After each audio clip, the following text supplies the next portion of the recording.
자, 우리는요, 예수를 믿는 사람들입니다. 그래서 사람들이 저와 여러분을 보고 뭐라고 그러죠? 그리스도인이라고 이렇게 부릅니다.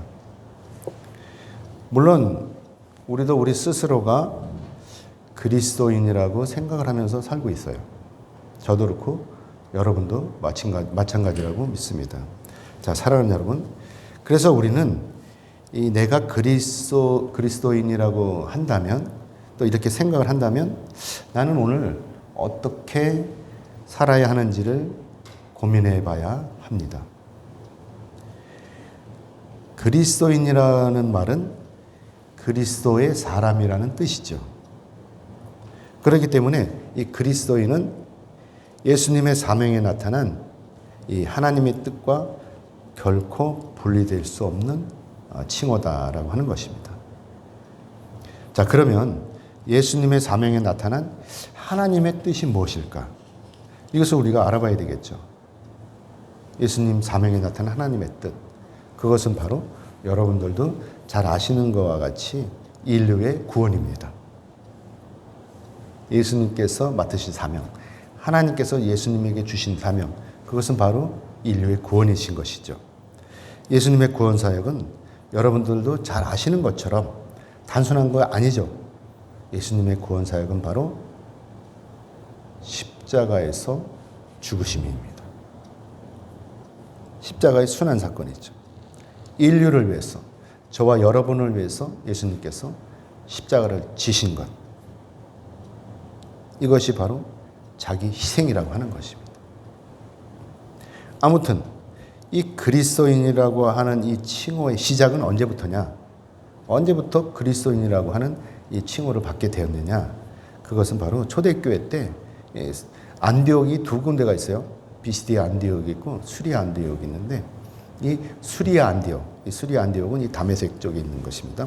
이 수리아 안디옥에서 이방인들이 하나님과 또 하나님께서 보내신 예수 그리스도를 전하는 이 바울과 바나바를 향해서 그리스도인이라고 부르게 된 것으로부터 비롯된 것입니다. 그래서 사도행전 11장 25절에서 26절의 말씀을 보면, 바나바가 사울을 찾으러 다소에 가서 만남에 안디옥에 데리고 와서 둘이 교회에 1년간 모여 있어 큰 무리를 가르쳤고, 제자들이 안디옥에서 비로소 그리스도인이라 일컬음을 받게 되었더라라고 이렇게 말씀하고 있는 것입니다. 이처럼 바울과 바나바는 이방 땅에서 예수님의 제자로 자기 자신을 희생함으로써 이방인들을 섬겼어요. 여러분도 아시다시피 자기를 희생한다고 하는 것, 이것은 바로 자기를 죽이는 거예요. 자기를 죽이지 않고는 절대로 남을 섬길 수가 없는 것입니다. 그래서 안디옥의 이방인들이 바울과 바나바를 그리스도인이라고 부른 거죠. 오늘날 우리가 다른 사람들로부터 그리스도인이라고 이 칭함을 받으려면 어떻게 해야 되겠어요? 우리도 당연히 예수님의 제자로 살아가야 되는 것이죠. 바울과 바나바가 했던 것처럼 이런 삶을 살게 돼야 한다고 하는 것입니다. 자, 그렇다면 예수님의 제자로 사는 삶이 어떤 삶이냐 하는 것이죠. 이것을 우리는 생각하지 않을 수가 없습니다. 이것을 예수님께서 어떻게 말씀을 하셨냐면 마태복음 16장 24절 하반절에 보면 이렇게 말씀하고 계십니다. 누구든지 나를 따라오려거든 자기를 부인하고 자기 십자가를 지고 나를 따를 것이니라. 아멘. 이렇게 말씀하시고 계십니다. 예수님의 제자가 되는 것은 첫째로 뭐예요? 나를 부인하는 거예요. 나를 부인하는 것이죠. 아시다시피 내가 나를 주장하려면 나는 절대로 누군가의 제자가 될 수가 없습니다. 제자라는 뜻을 그곳에서 찾아보니까 스승으로부터 가르침을 받는 자라고 이렇게 말씀을 하고 있습니다. 저와 여러분이 예수님을 스승으로 모신다면 당연히 저와 여러분은 예수님의 가르침을 받아야 되는 것이죠. 그래서 예수님께서 제일 먼저 말씀하시는 것이 바로 나를 부인하라고 하는 거죠. 나를 부인하라. 나를 부인하는 거죠. 나를 죽이는 거예요. 나를 죽이라고 말씀하시는 것이죠. 나를 완전히 부인해야 비로소 내가 예수님의 가르침을 받을 수가 있는 거예요. 자, 그러면 예수님의 제자가 되는 두 번째는 뭘까? 예수님의 제자가 되는 두 번째는 뭡니까? 그것은 바로 내가 내 십자가를 져야 하는 것입니다. 내 십자가는 내가 감당해야 되는 나의 몫이에요. 내 사명입니다. 하나님께서 저에게는 목사의 사명을 주셨어요. 그리고 여러분에게 맞는 여러분의 사명을 하나님께서 주셨습니다. 어떤 분에게는 사업을 잘하라고 능력을 주시고, 또 어떤 분에게는 직장을 잘하라는 그 사명을 주시고, 또 어떤 분에게는 찬양을 잘하도록, 또 어떤 분에게는 악기를 잘 다루도록, 또 어떤 분에게는 이 또 섬기는 일을 잘하도록, 또 어떤 분에게는 리더로서의 역할을 잘하도록, 이 각자에게 맞는 그런 사명을 주셨습니다. 지난주에 달란트 얘기를 했던 것처럼 이 각자에게 달란트를 다 주셨습니다. 그렇기 때문에 오늘 저와 여러분이 이 주님으로부터 받은 이 사명을 잘 감당하는 것이 바로 내가 내 십자가를 지는 거예요. 뭐 십자가를 지는 거창한 게 아니라 자기가 맡은 그 일을 잘 감당하는 것입니다. 깨부리지 않고. 자, 그 다음에 예수님의 제자가 되는 세 번째는 뭐냐? 바로 예수님을 따라가야 되는 거예요. 예수님. 여러분도 아시다시피 이 예수님의 가신 길은 고난의 길입니다. 예수님께서 저와 여러분을 위해서 십자가를 지신 것이죠. 누구든지 자기 십자가를 진다고 하는 것, 이것은 뭐냐? 바로 자기가 죽는 거예요. 죽어야 되는 거예요. 죽지 않고 내가 살아있다. 나는 이것만은 내가 못해. 다 해도 나는 이것만은 못해. 요게 바로 안 되는 거예요. 요거를 내려놔야 돼요. 내려놔야 돼요. 나는 다 해도 열심히 와서 교회 다녀도 나는 이것만은 내가 해야 돼. 이게 우상인 거고 이게 바로 주인인 거예요. 나의 주인. 이걸 내려놔야 돼요. 그게 어떤 것인지 여러분이 잘 아실 거예요. 내가 아직도 내려놓지 못한 거. 내가 교회에서, 내가 하나님 앞에서, 내가 주님 앞에서 아직도 내려놓지 못한 것, 그것이 바로 여러분의 주인인 거예요. 여러분이 오늘 그걸 내려놔야 됩니다. 내가 내 십자가를 내가 진다는 것, 내가 내 이웃을 위해서, 또 내가 내 형제 자매를 위해서 내가 기꺼이 죽는 거예요. 예수님의 죽으심으로 내가 영원히 살게 된 것처럼 내가 죽어야 형제가 살고, 내가 죽어야 가족이 살고, 내가 죽어야 이웃이 사는 것입니다. 아멘입니까? 죽은 자가 부활하는 거예요. 죽지 않으면 부활할 수가 없어요. 내가 죽어야 부활을 하는 거예요. 내가 죽어야 다시 사는 거예요. 내가 나를 부인하고 내가 내 십자가를 지고 내가 예수님을 따라가면 나는 예수님의 제자가 되어서 그리스도인의 삶을 살 수가 있게 되는 것입니다. 자, 사랑하는 여러분, 여러분은 진정한 그리스도인입니까? 진정 그리스도인이에요? 아멘? 아멘입니다. 예수님의 제자로서 여러분의 형제와 여러분의 이웃을 잘 섬기고 사시고 계시다면 여러분은 진정한 그리스도인이에요. 그런데 반대로 나만을 위해서 이기적인 삶을 살면 이건 그리스도인이 아닌 거예요. 그래서 야고보 사도는요, 야고보서 2장 14절 17절에서 이렇게 말씀하고 있어요. 제가 읽어보겠습니다. 내 형제들아, 만일 사람이 믿음이 있노라 하고 행함이 없으면 무슨 유익이 있으리요? 그 믿음이 능히 자기를 구원하겠느냐? 만일 형제나 자매가 헐벗고 일용할 양식이 없는데 너희 중에 누구든지 그에게 이르되 평안히 가라, 덥게 하라, 배부르게 하라 하며 그 몸에 쓸 것을 주지 아니하면 무슨 유익이 있으리요? 이와 같이 행함이 없는 믿음은 그 자체가 죽은 것이라. 아멘. 말로만 하면 안 되는 거예요. 말로만. 하나님을 믿는다고 하면서 또 예수님의 제자라고 하면서 이처럼 형제나 이웃에게 베풀지 못하고 섬기지도 못하는 사람은 진정한 그리스도인이 아닌 것입니다. 그래서 야고보 사도는 이러한 이기적인 믿음이 바로 죽은 믿음이라고 이렇게 말씀하고 있는 것이고, 그래서 자기만을 위해서 사는 이기적인 사람들이 주님께서 다시 오는 날, 즉 마지막 날에 어떻게 해요? 구원을 이룰 수가 없다라고 하는 것입니다. 이러한 사실들을요, 우리는 오늘 말씀을 통해서 확인할 수가 있어요. 왜냐하면 예수님께서 오늘 본문 말씀을 통해서 주님께서 다시 오시는 그 마지막 날에 이루어지는 심판에 대해서 우리에게 알려주시고 있다고 하는 것입니다. 우리는 오늘 예수님께서 재림하시는 장면을 이 본문을 통해서 상상해 볼 수가 있어요. 그동안 막연하게 알았던 것을 오늘 예수님께서 이 말씀을 통해서 우리에게 가르쳐 주시는데 이것을 보면서 우리는 상상할 수가 있는 거죠. 마지막 때 어떤 일이 벌어지는지를. 자, 이때 예수님께서 이때 오실 때 이 땅에 혼자 오시지 않는다고 그래요. 모든 천사들과 함께 오시고 예수님께서는 자신의 보좌에 딱 앉으시는 거예요. 그러고서 예수님께서 사람들을 불러 모으시는 거예요. 오늘 본문 32절의 말씀을 같이 보겠습니다. 32절 같이 읽겠습니다. 시작. 모든 민족을 그 앞에 모으고 각각 구분하기를 목자가 양과 염소를 구분하는 것 같이 하여. 아멘. 여기서 모든 민족은 뭐죠? 믿는 자, 믿지 않는 자를 다 불러 모으시는 거예요. 믿는 자만 불러 모으는 게 아니라 믿지 않는 자들도 다 불러 모으시는 것이죠. 그리고 예수님께서 보좌에 앉으셔서 구분하시는 거예요. 딱. 이때 구분하실 때 뭐를 구분하실까요?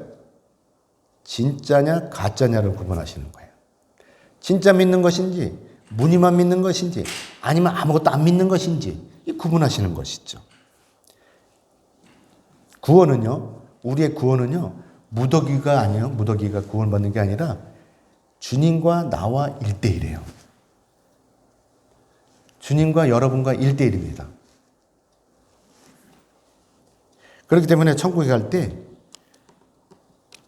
나는 우리 집사람이 잘 믿으니까 우리 집사람 따라갈 거야. 이런 사람들 있어요. 나는 우리 남편이 잘 믿으니까 우리 남편 따라갈 거야. 이렇게 얘기하는 사람이 있어요. 이거 아니에요. 구원은 1대1입니다. 절대로 묻어가는 게 아니에요. 덩달아 가는 게 아닙니다.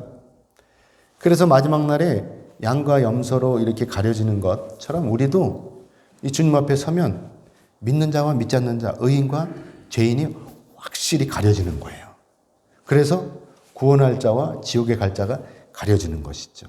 오늘 본문 33절을 보겠습니다. 같이 읽겠습니다. 시작. 양은 그 오른편에 염소는 왼편에 두리라. 아멘. 이처럼 주님께서 이 땅에 오셔서 우리를 심판하실 때 믿는 자들은 오른편에 두셔서 어떻게 구원에 이루게 하시고 또 반대로 믿지 않는 자들을 어떻게 왼편에 두셔서 무시무시한 지옥불에 떨어뜨리는 거예요. 이것이 바로 심판인 거예요. 심판. 예수님은 또 이렇게 말씀하시죠. 오늘 본문 34절을 같이 읽겠습니다. 시작. 그때 임금이 그 오른편에 있는 자들에게 이르시되 내 아버지께 복을 받은 자들이여 나와 창세로부터 너희를 위하여 예비된 나라를 상속받으라. 아멘. 자, 그렇습니다. 여기서 우리가 알아야 하는 것이 바로 창세로부터 예비된 하나님의 나라를 주님의 오른편에 있는 자들이 상속을 받는다는 말씀인 것입니다. 그렇다면 주님의 오른편에 주님의 오른편에 서게 된 사람들, 이 사람들은 주님의 심판에 의해서 구원을 이루게 된 이 사람들은 도대체 어떤 사람들이냐 하는 것이죠. 오늘 예수님께서 그 사람들을 이렇게 설명을 해요. 오늘 본문 35절 36절 같이 읽겠습니다. 시작. 내가 줄일 때에 너희가 먹을 것을 주었고 목마를 때에 마시게 하였고 나그네 되었을 때에 영접하였고 헐벗었을 때에 옷을 입혔고 병들었을 때에 돌보았고 옥에 갇혔을 때에 와서 보았느니라. 아멘. 사랑하는 여러분, 이렇게 이웃에게 베푼 사람이 진정한 그리스도인인 거예요. 불쌍한 이웃, 어려운 이웃, 죽어가는 이웃을 돕는 사람이 그리스도인인 것입니다. 그래서 예수님께서 오늘 이렇게 칭찬하시는 거예요. 여러분도 아시다시피 예수를 믿는다고 하면서 어려운 이웃을 위해서 아무것도 하지 않는다고 하는 것, 이런 것들은 다 뭐예요? 거짓인 거예요. 가짜인 거예요. 아무튼 오늘 본문 말씀을 보면 정작 주님으로부터 칭찬받은 이 사람들이 주님께 이렇게 여쭙는 거예요. 오늘 본문 37절에서 39절까지 보겠습니다. 같이 읽겠습니다. 시작. 이에 의인들이 대답하여 이르되 주여 우리가 어느 때에 주께서 줄이신 것을 보고 음식을 대접하였으며 목마르신 것을 보고 마시게 하였나이까? 어느 때에 나그네 되신 것을 보고 영접하였으며 헐벗으신 것을 보고 옷 입혔나이까? 어느 때에 병드신 것이나 옥에 갇히신 것을 보고 가서 배웠나이까? 하리니. 아멘. 이처럼 자기 자신이 베푼 것을 알지 못하는 것이 진정한 베품인 거예요. 많은 사람들은 자신이 한 일에 대해서 자랑하려고 하죠. 저도 그래요, 저도. 저 조금 잘하면 나 잘했지 이런 생각이 들어요. 그래서 우리 집사람이 잘했다고 이렇게 칭찬해 주길 바라요. 은근히. 저도 인간이니까. 저도 속물이니까. 어떤 사람은요, 뭐 그거는 칭찬받으려고 하는 건 당연한 건데 부풀려서 자랑을 하는 거죠. 내가 이렇게 했더니 하면서 부풀려서 자랑을 하는 거죠. 그런데 오늘 주님께서 말씀하시는 이 사람들은요, 자기가 한 일을 기억을 못해요. 그동안 자기가 어떤 일을 베풀었는지를 기억을 못하는 것이죠. 그래서 이 사람들이 주님으로부터 칭찬을 받는 것이에요. 그래서 이들이 마지막 날에 주님의 오른편에 앉을 수가 있는 특별한 권리를 누리게 되는 것입니다. 그리고 주님은 이어서 이렇게 말씀을 하셔요. 오늘 40절 같이 읽겠습니다. 오늘 보면 40절 같이 읽겠습니다. 시작. 임금이 대답하여 이르시되 내가 진실로 너희에게 이르노니 너희가 여기 내 형제 중에 지극히 작은 자 하나에게 한 것이 곧 내게 한 것이니라 하시고. 아멘. 자, 사랑하는 여러분, 오늘 본문 40절에서 말씀하시는 의미가 무엇입니까? 이것은 바로 우리의 이웃이 예수님이라는 거예요. 예수님. 우리의 이웃이. 그동안 많은 사람들이 멸시하고 또 쳐다보지도 않았던 그 사람들이 바로 우리의 주님이신 예수님인 거예요. 내가 그동안 냄새난다고, 또 더럽다고, 지저분한다고 밀쳐냈던 그 사람이 바로 예수님이신 거예요. 저는 이 됨에 가서 참 부끄러워요. 목회자로서 더 보듬어주고 베풀어주고 사랑했어야 되는데 그렇지 못하고 실제로 저는 사람을 구분해요. 아직도. 그래서 부끄러워요. 구분하지 말아야 되는데 내가 아직도 가려요. 그래서 부끄러워요. 죄송하고 하나님 앞에 죄송하고. 아무튼 오늘 문제는 바로 예수님의 왼편에 있는 자들이에요.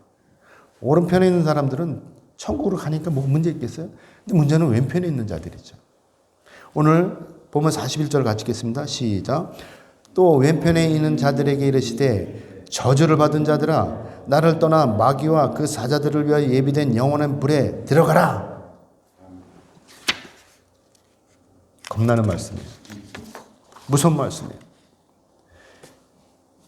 이 자들은 예수님께 찍혀가지고 영원한 지옥불에 떨어질 저주받은 자들인 거예요. 마귀들에게 또 그 사자들에게 예비된 지옥불에 이 자들이 들어가는 거예요. 어떤 자들? 주님의 왼편에 있던 자들이 들어가는 것입니다. 그렇다면 이렇게 저주받은 자들은 도대체 어떤 일을 저질렀길래 저주를 받았냐? 우리 알아봐야 되겠죠. 오늘 본문 42절에 43절 같이 읽겠습니다. 시작.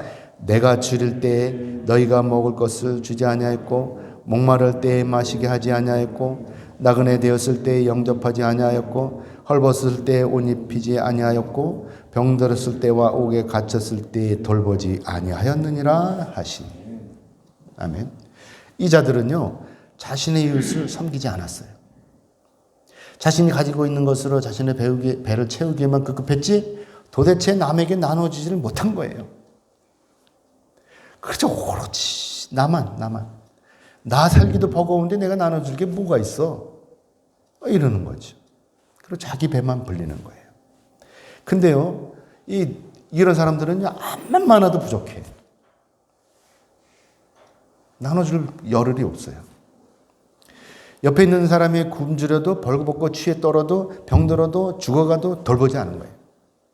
그래서 이런 자들이 예수님의 왼편에 서게 된 것이고, 그래서 이 자들이 예수님으로부터 저주를 받게 되는 것이고, 그래서 이 자들이 영원히 꺼지지 않는 그 지옥불에 떨어지게 되는 것입니다.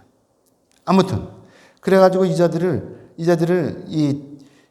어떻게 해요? 예수님을 향해서 이제 항변을 하는 거죠. 우리가 언제 그랬냐? 라고 이렇게 항의를 해요. 그렇지만 소용이 없어요.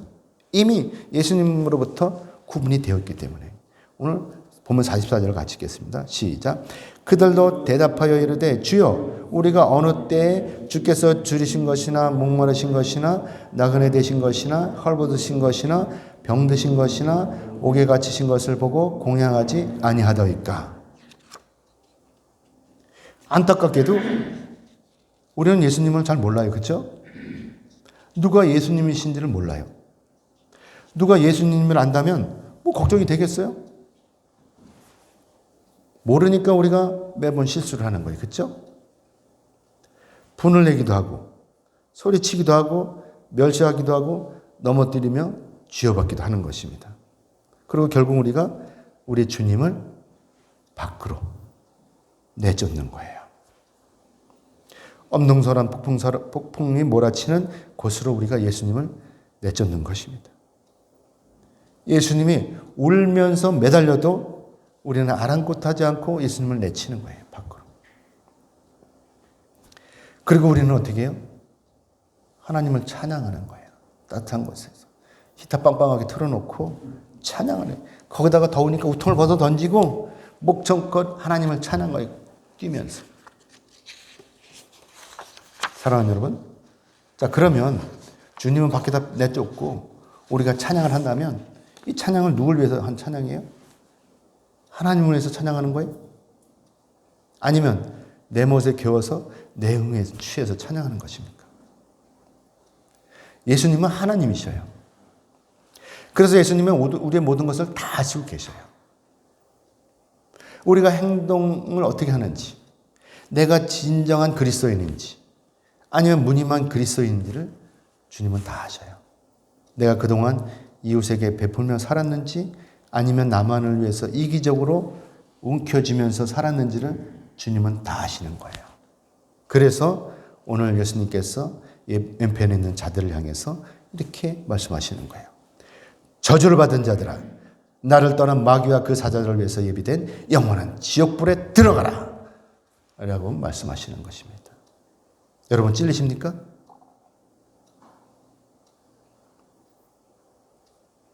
오늘 보면 45절에서 46절의 말씀을 보겠습니다.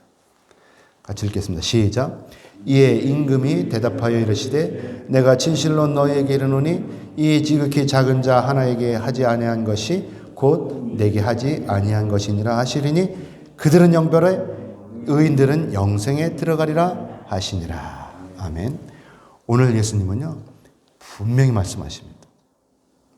이 땅에 있는 지극히 작은 자들, 즉 고아와 과부들, 헐벗고 굶주리고 병든 자들이 다 누구예요? 예수님이신 거예요. 예수님이 하늘에 계신 것이 아니고 오늘 우리의 이웃이 다 예수님이신 거예요. 그렇기 때문에 오늘날 우리가 우리의 이웃을 돌보지 않으면 예수님의 왼편에 서게 되는 거예요. 그래가지고 결국은 어떻게 돼요? 예수님의 명령에 따라서 영벌에 처하게 되는 것입니다. 그리고 영원히 꺼지지 않고 타지도 않는 이 지옥불에 떨어지는 거예요. 그래서 그 지옥불에서 울며 이를 가는 것입니다. 그렇지만 후회도 소용없어요. 이미 지옥불에 들어가면 그걸로 끝이에요. 다시 나올 수가 없는 것입니다. 그러나 반대로 주님의 오른편에 있는 사람들은 어떻게 되는 것입니까? 주님의 오른편에 있는 사람들은요, 영원한 생명에 이르게 되는 거예요. 형제를 위해서, 이웃을 위해서 희생한 이 사람들은 영원히 죽지 않는 거예요.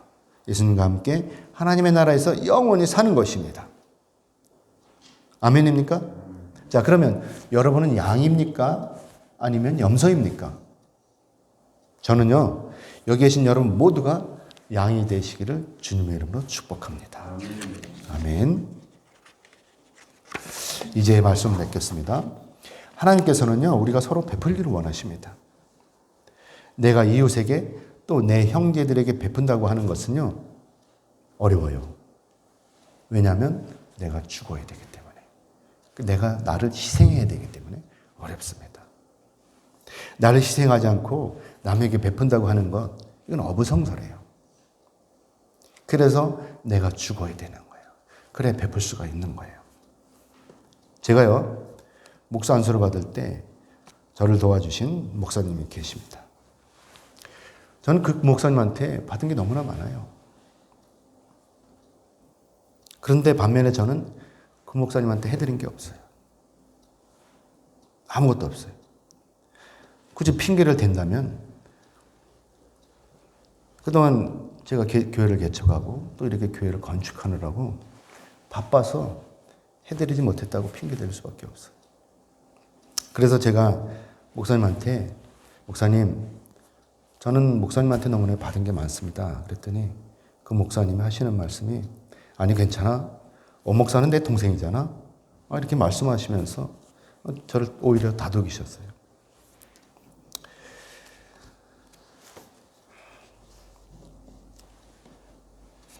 그런데 그 목사님 많이 아파요.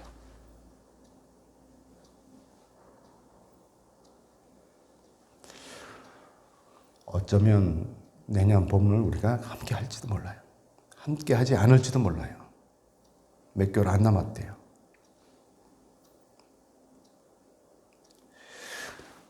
목사님은 마치 가시고기처럼 모든 것을 다 내주셨습니다.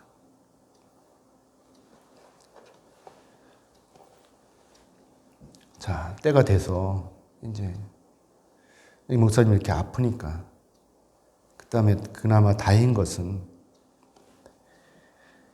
모든 것이 회복되었다는 거예요. 그 다음 목사님은 혼자 사셨어요.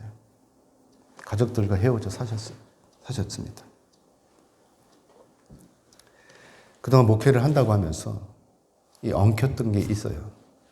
그랬는데 이번 기회를 통해서 그 엉켰던 것들이 풀어지는 거예요. 회복되는 거예요.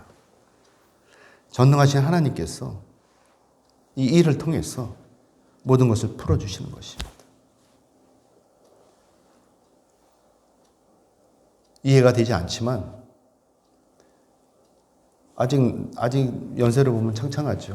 아직 70도 안 됐는데, 은퇴할 나이도 아닌데. 근데 이해가 안 돼요. 왜 이렇게 그분한테 이렇게 고난을 주시냐고. 그런데 돌아보면 이 일을 통해서 그 가족이 회복이 되는 거예요.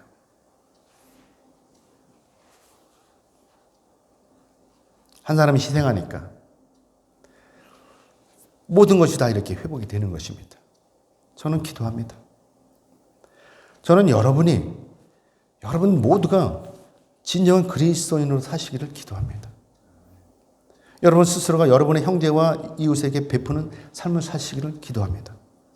그리고 여러분의 모든 문제도 주님 안에서 해결되고 회복되기를 기도합니다. 가족 간의 문제든지, 동료 간의 문제든지, 부부 간의 문제든지 다 회복되기를 기도하는 것입니다. 하나님은요, 분명히 살아계십니다. 그리고 우리 하나님은요, 전지전능하십니다. 우리가 기도하는 대로 다 응답해 주셔요. 우리 21일 동안 다니엘 기도 마쳤죠?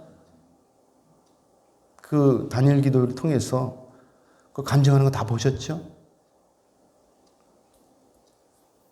내가 오늘 주님 안에서 자발적으로 나를 희생하면 그동안 엉켜있던 나의 모든 문제들이 풀어지고 또 회복이 되는 것입니다. 나 하나도 주체하지 못해서 헤매지 마세요. 나 하나도 주체하지 못해서 엉망인 인생을 살지 마세요. 끊어낼 거 끊어내고 떨어버릴 거 떨어버리고 내가 주인 삼았던 거 다 버리고 이제 주님 앞에 엎드리세요. 그러면 여러분들 회복시켜줍니다. 인생이 달라지는 거예요. 삶이 바뀌는 거예요. 지금까지 거지같이 살았던 그 삶들이 모두가 다 회복이 되는 것입니다. 누구로? 하나님의 사람으로. 아멘입니까? 그리고 우리가 모든 것이 이렇게 회복이 되면 어디로 가겠어요? 주님의 오른편에 서게 되는 것입니다. 아멘. 이제 여기 계신 여러분 모두는요, 신실하신 하나님의 은혜로 말미암아서 진정한 그리스도인으로 사시기를 주님의 이름으로 축복합니다. 아멘. 기도하겠습니다.